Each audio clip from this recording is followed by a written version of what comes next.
ಕೂಶಾಗಿ ಆಡ್ಯಾರ. ನೀವು 3 ಮಂದಿ ಕೇಳಿ ತ್ರಿಮೂರ್ತಿಗೆ ಕೇಳಿಲ್ರಿಪ್ಪ ಅವರು ಒಬ್ಬಂದ ಕೇಳ್ಯಾರ. ಸತ್ಯ ಮಾಡಿ ಮಾತಾಡ ಮಾಸ್ತರ. ಧರ್ಮರಾಜ ಈ ಕಲಿಯುಗದಾಗ ಧರ್ಮ ರಾಜ್ಯ ಅನ್ಸ್ಕೊಂಡು ಧರ್ಮದಿಂದ ನಡೆದು ಒಂದೇ ಒಂದು ಸುಳ್ಳು ಹೇಳಿಕೆ ಅಂದ್ರೆ ನರಕಕ್ಕೆ ಹೋಗ್ಯಾನವ. ಹೌದು.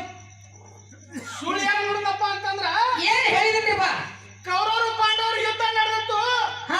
ಯುದ್ಧ ನಡೆದಾಗ ದ್ರೋಣಾಚಾರ್ಯರು ಅವಾಗ ಯುದ್ಧ ಮಾಡಕ್ ಹತ್ತಿದ್ರು. ಹೌದಿಪ್ಪ.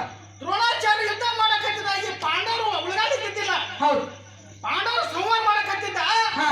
ಅವಾಗ ಕೃಷ್ಣ ಪರಮಾತ್ಮ ಏನ್ ಹೇಳ್ತಾನಪ್ಪ ಅಂತಂದ್ರೆ ಧರ್ಮರಾಜಾಗ ಏನ್ ಹೇಳ್ತಾನೆ ಸರ? ಅಶ್ವತ್ಥಾಮ ಹತ ಅಂತ ಹೇಳತ್ತಂದ. ಹೌದು. ಅಶ್ವತ್ಥಾಮ ಹತ ಅಂದ್ರ ದ್ರೋಣಾಚಾರ್ಯ ಅಶ್ವತ್ಥಾಮ ಅಂತಕ್ಕಂಥ ಮಗ ಇದ್ದ. ಹೌದು. ಈ ಯುದ್ಧದೊಳಗೆ ಅಶ್ವತ್ಥಾಮ ಸತ್ತ ಅಂದ್ರ ಯುದ್ಧ ನಿಲ್ಲಿಸ್ತಾನ, ನಿಮ್ಮ ಪ್ರಾಣ ಉಳಿತೈತಿ, ಇಲ್ಲಿಕ ನೀವು ಯಾರು ಉಳಿಯಾಗಲ್ಲ ತಿಳ್ಕೊಂಡು ಕೃಷ್ಣ ಯಾರು ಹೇಳಿದ? ಯಾರು ಹೇಳಿದಪ್ಪ? ಯಾವ ಧರ್ಮರಾಜಿಗೆ ಹೇಳಿದ. ಹೌದು. ಅವಾಗ ಧರ್ಮರಾಜ ಏನ್ ಹೇಳ್ತಾರಪ್ಪ ಅಂತಂದ್ರ ಏನ್ ಹೇಳ್ತಾನೆಪ್ಪ? ಪರಮಾತ್ಮ ನಾನು ಸುಳ್ಳು ನುಡಿಯಂಗಿಲ್ಲ, ಹೌದು. ನಾ ಸತ್ಯಕ್ಕೆ ಸಾಯ್ತೀನಿ, ಸುಳ್ಳು ಹೇಳಂಗಿಲ್ಲ, ನಾನು ಸುಳ್ಳು ಹೇಳೋ ಕೇಳಿ ನಿಗುದು ಅಂದಾಗ ನಿಮ್ಮ ಪ್ರಾಣ ಉಳಿಬೇಕಾಗ್ಯದ. ಹೌದಪ್ಪ. ಅದಕ್ಕೆ ನೀವು ಸುಳ್ಳು ನುಡಿಬೇಕಾಗ್ಯದ. ಹೌದು. ಈ ಜನ ಜೀವನ ಉಳಿಸೋದಕ್ಕಾಗಿ ಹೌದು. ಪ್ರಾಣ ಉಳಿಸೋದಕ್ಕೋಸ್ಕರವಾಗಿ ಸುಳ್ಳು ಹೇಳಿದ್ರೆ ತಪ್ಪಿಲ್ಲ. ಸುಳ್ಳು ಹೇಳಕ್ ಕೃಷ್ಣನ ಹೇಳ್ದ. ಹೌದು. ಅವಾಗ ಅಶ್ವತ್ಥಾಮ ಹತ ತಿಳ್ಕೊಂಡ ಯಾರು ಧರ್ಮರಾಜ ಚೀರಿದ.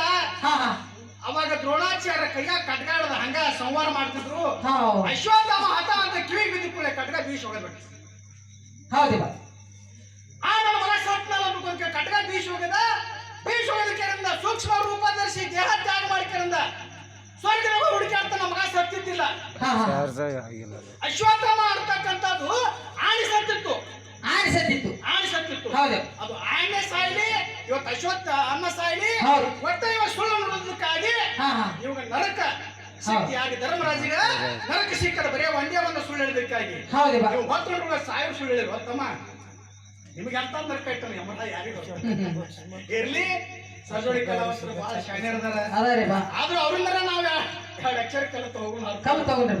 ಅವ್ರನ್ನ ಕಲಿಯಂಗಿಲ್ಲ ಯಾಕಪ್ಪ ಅಂತಂದ್ರೆ ಅವ್ರಿಂದ ಕಲಿತಕ್ಕದ ಮುಂದಿನ ಪಾಳ್ಯದಾಗ ಇನ್ನು ಹೆಂಗ ಮಾಡ್ತಾರ ಹಂಗ ವಿಚಾರ ಮಾಡೋಣ.